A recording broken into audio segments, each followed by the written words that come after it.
আজ আমি তোমাদের সঙ্গে শেয়ার করব শ্রাবণ মাসের দ্বিতীয় সোমবার বাবাকে কোন শস্য অর্পণ করা হয়ে থাকে।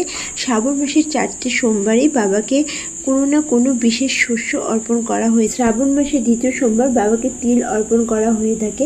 বিশ্বাস করা হয় যে বাবাকে তিল অর্পণ করলে আমাদের কাজে কর্মে যে বাধা বিপত্তি থাকে সেই বাধা বিপত্তি কেটে যায়, জীবনের নেগেটিভিটি অনেকাংশেই কেটে যায়।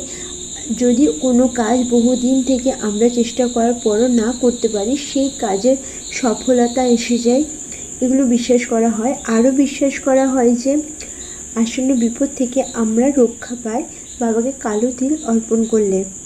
বাবাকে তিল অর্পণ করলে জীবনের নেগেটিভিটি অনেকটাই দূর হয়ে যায়। যাদের শনি গ্রহের দোষ আছে তারা যদি শ্রাবণ মাসের প্রতি শনিবার বা সারা বছর শনিবারে জলের সঙ্গে কালো তিল মিশিয়ে বাবার অভিষেক করে তাহলে শনি গ্রহের দোষ অনেক